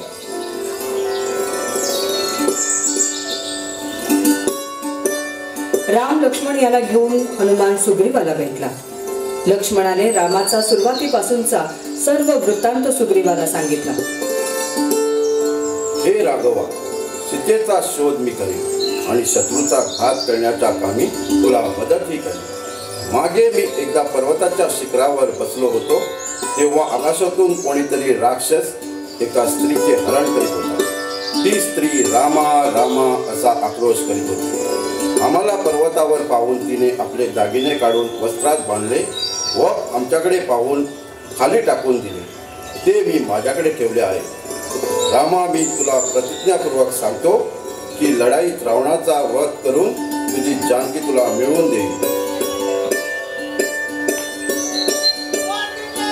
वालीला मारून किष्किंधा राज्य सुग्रीवाला मिळवून देण्यासाठी रामाने सहाय्य करावं आणि दुष्ट रावणाला मारून लंकेतून सीतेला परत आणण्यासाठी सुग्रीवाने मदत करावी असं ठरलं. त्याप्रमाणे वालीचा वध करून सुग्रीवाला किष्किंधेचा राजा बनविण्यात आला. सीतेचा शोध घेण्याची कामगिरी मारुतीवर सोपवण्यात आली व मारुती लंकेकडे निघाला. हनुमान, श्रीराम कसे आहेत? देवी, श्रीराम आपल्या विरहाने व्याकुळ झाले आहे, परंतु मी जाऊन त्यांना खुशाली कर व त्यांचे समाधान करेन. हनुमंता, तू अमर होशील. आदर्श सेवक म्हणून तुझी कीर्ती या पृथ्वी तलावर राहील. हा दिव्य चुडामणी मी तुझ्याजवळ देते, तो श्रीरामांना दे. सीतेचा निरोप घेऊन हनुमान लंकेत फिरू लागला. त्याने सगळीकडे हाहाकार माजवला. रावणाने संतापून त्याला अटक करून आणण्याची आज्ञा दिली. काय माकडा, कशासाठी इथे आलायस? रावणा, परस्त्री बळाने आणणे हा अधर्म आहे. साध्वी सीतामाईला परत पाठव. राम प्रभू तुला क्षमा करतील. याच्या शेपटीला चिंध्या बांधावा, भेटवून द्या.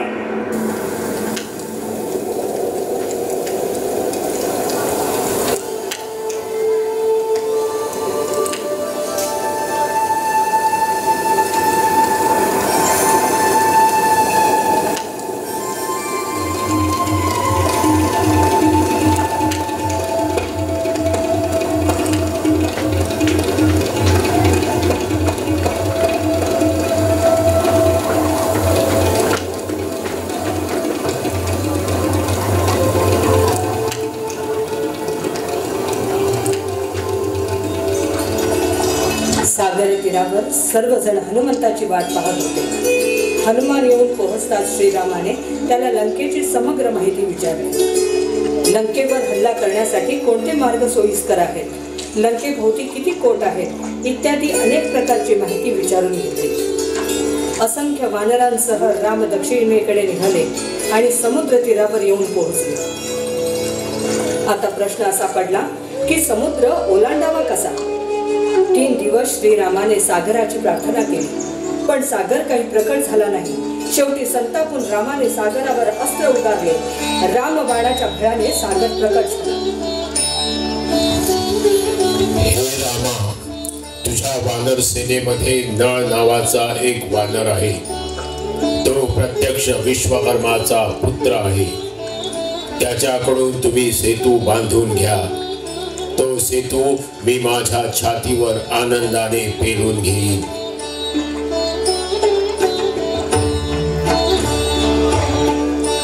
मग नळाच्या अधिपत्याखाली सेतू बांधण्याचे काम सुरू झाले.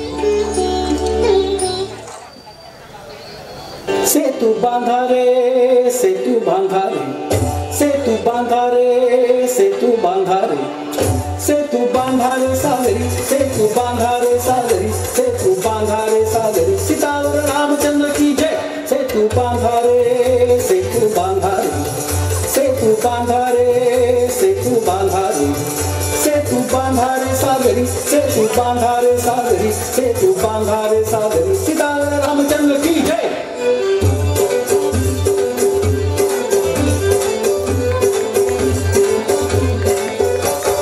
नलसानेता सहज लाभता कोटी कोटी हात राबता नलसानेता सहज लाभता कोटी कोटी हात राबता प्रारंभिके रूप सांगता प्रारंभिके रूप सांगता पाषाणच हे पहा लीलया पाषाणच हे पहा लीलया तरती पाण्यावरी सेतू बांधा रे सागरी सेतू बांधा रे सागरी सेतू बांधा रे सागरी सीतावर रामचंद्र की जय।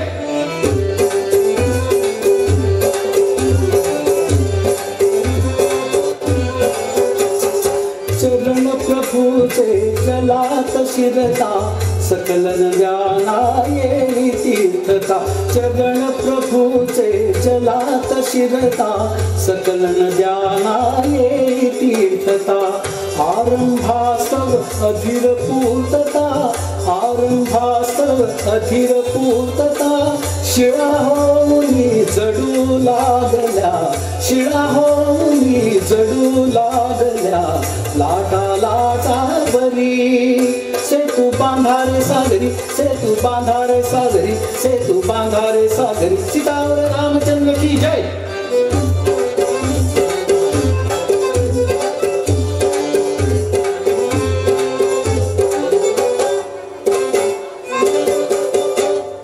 कर्जा कर्जा हे वानर गण रघुपति राघव पतित पावन रघुपति राघव पतित पावन रघुपति राघव पतित पावन कर्जा कर्जा हे वानर गण रघुपति राघव पतित पावन जय लंकारी जानकी जीवन जय लंकारी जानकी जीवन युद्धा आधी झडू लागू द्या युद्धा आधी झडू लागू द्या स्फूर्तीच्या फेरी सेतू बांधा रे सागरी सेतू बांधा रे सागरी सेतू बांधा रे सागरी सीतावर रामचंद्र की जय।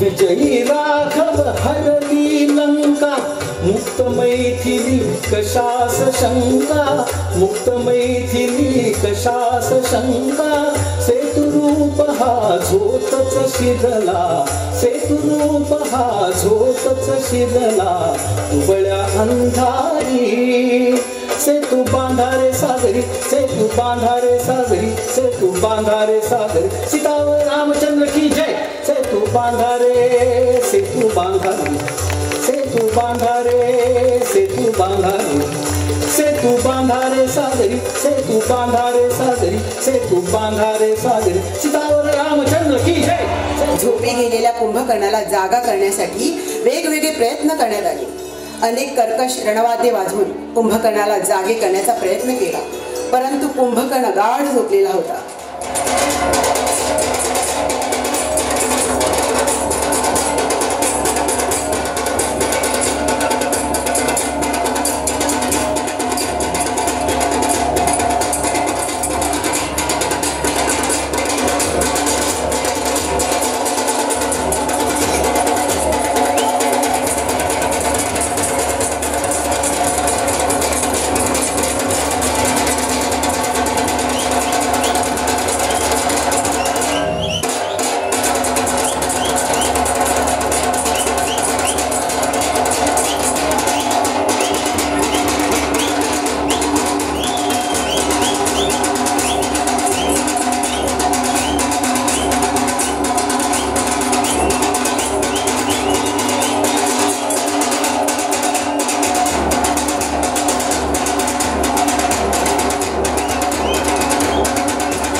त्याला जागा करण्यात यश आलं.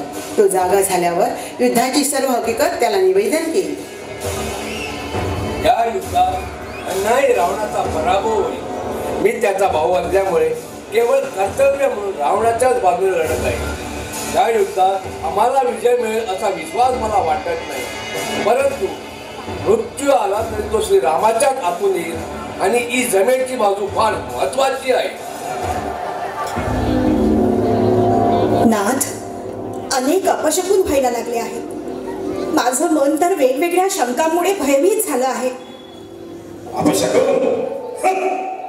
माझ्या परवानगीशिवाय लंकेत अपशकुनाने प्रवेश कसा घेतला?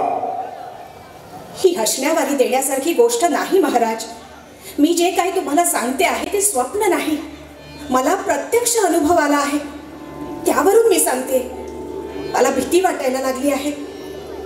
बायका नेहमी स्वभावाने घाबरट असतात. तशी घाबरणाऱ्यातली मी नाही महाराज. त्रिलोक विजेता दशानंद महाराजांची मी पत्नी आहे. मला कुणाची भीती नाही, पण भीती वाटते ती अनिती आणि अधर्माची. आपल्याला सुद्धा काहीतरी अनुभव येत असेलच. नाही महाराणी, रावणाजवळ येताना भीतीला सुद्धा भीती वाटते. प्रत्येक प्राण्याचा आत्मा त्याला वेळोवेळी चेतावणी देत असतो, परंतु त्याला आपल्या अहंकाराच्या व जय जयकाराच्या आवाजात त्या चेतावणीचा आवाज येत नाही, ही गोष्ट वेगळी. तुझ्या या विचित्र वागण्यावर काय उपाय असू शकतो? सीतेला आदराने रघुवराकडे पाठवून द्या.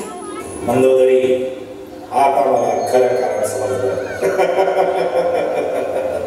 तुला सीता आपली सवत होणार याची भीती वाटत नाही. नाही नाही, सीता माझी सवत नाही. नसती तरी अवश्य होणार, आणि त्या दिवसापासून तुझा पट्ट आणि प्रतिला मिळणार. मंगल किंवा अमंगल, आता एकच गोष्ट, सीता जगली तर लंकेत आणि मेली तरी लंकेतच. राजधर्माला अनुसरून आपल्या एका दूताला अंगदाला रावणाकडे शिष्टाईसाठी पाठवले, परंतु मदांध रावणाने अंगदाच्या बोलण्याकडे पूर्णतः दुर्लक्ष केले. आता युद्धाशिवाय गत्यंतर नाही ही गोष्ट श्रीरामांना कळली. वेळ दवडण्यात अर्थ नव्हता. श्रीरामाने वानर सेनेपुढे उभे राहून आक्रमणाचा आदेश दिला. त्याबरोबर प्रचंड बुभक्कार करीत वानर वीरांनी लंकेकडे कूच केले. वानर सैन्य लंकेत घुसले. रणभूमीवर धुळीचे प्रचंड लोट उठले आणि युद्धाला सुरुवात झाली.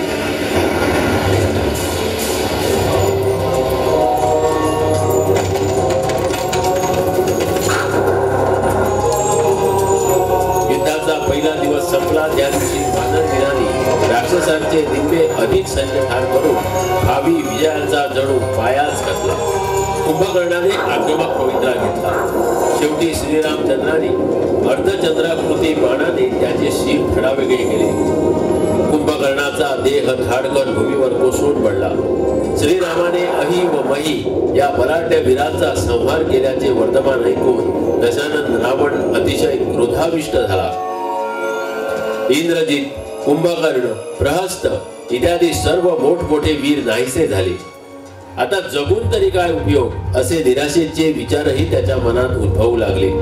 शेवटी या प्रकरणाचा एकदा कायमचा सोक्षमोक्ष करावा या उद्देशाने रावणाने स्वतः रणभूमीवर जाऊन श्रीरामाचा समाचार घेण्याचे ठरवले. दोन्ही बाजूनी जोरदार आक्रमण सुरू झाले.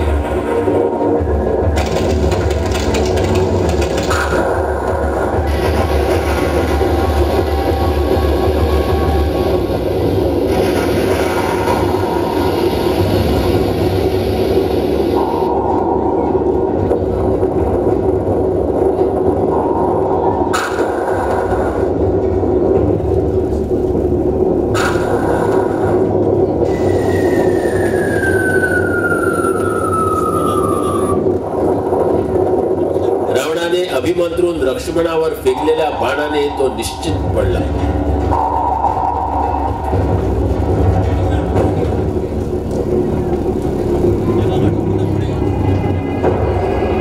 लक्ष्मणाला शुद्धीवर आणायला द्रोण पर्वतावरील संजीवनी नावाची एक औषधी आणायचे काम हनुमंताला दिले. हनुमंत द्रोणगिरी पर्वताकडे निघाला, परंतु तिथे पोहोचल्यावर त्याला या औषधी जागेचे नाव आठवेना, म्हणून त्याने संपूर्ण पर्वत तळापासून उचलला आणि तो रणभूमीकडे आणला. हनुमंताने आणलेल्या त्या पर्वतावरील संजीवनी वल्ली शोधून काढली व त्या सुवासाने लक्ष्मणाची मूर्छा उतरली. लक्ष्मण ठीक झाल्यामुळे वानर सैन्याच्या अंगात नवा उत्साह संचारला. हनुमंताने सर्व वानर सैन्यास हाताने खूण करताच सारे जण रावणाच्या सैन्यावर तुटून पडले. राम व रावण या दोघा प्रतापशाली वीरांचे तुंबळ युद्ध झुंकले.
चंद्राकृती बाण धरून रावणावर सोडला.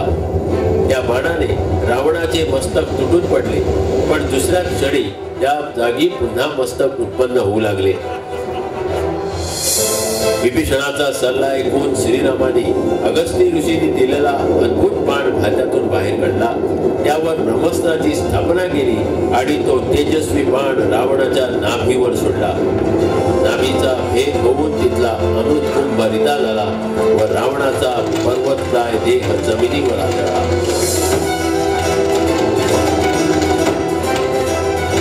जय जयकाराने सारे भूमंडळ दणाणून गेले. एका दुष्टात्म्याचा निर्धारण केलं. पीडितांना आनंद झाला. सर्वत्र समाधान नांदू लागले. श्रीरामांचा तो अभूतपूर्व पराक्रम पाहून आकाशातून देवतांनी त्यांच्यावर पुष्पवृष्टी केली. सर्वत्र मंगलवाद्यांचा गजर होऊ लागला. श्रीरामाच्या जयकारांनी सारे भूमंडळ दणाणून गेले. त्यानंतर श्रीराम, सीता, हनुमान व लक्ष्मण यांच्यासह अयोध्येत परतले.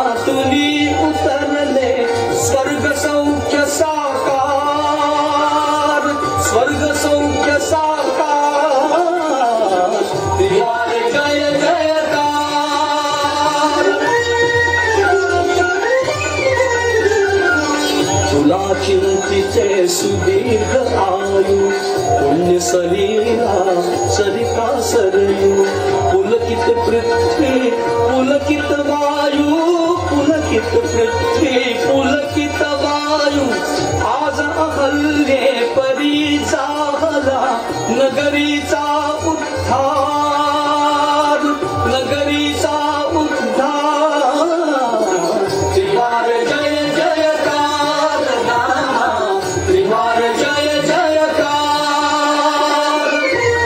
जय जयकार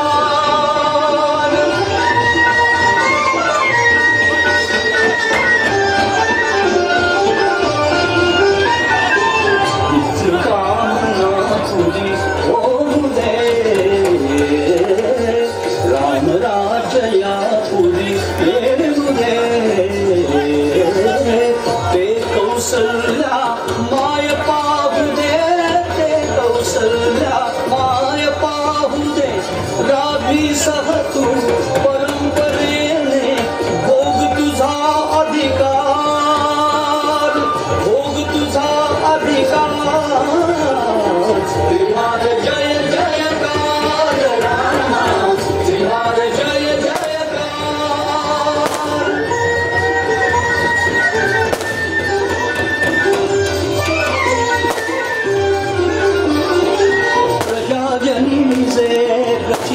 स्वप्नी मूर्त दिसोते स्वप्न लोचनी राजा राघव सीता राणी राजा राघव सीता राणी चतुर्वेद से लोक पूजिती रघुकुल दीपक चार रघुकुल दीप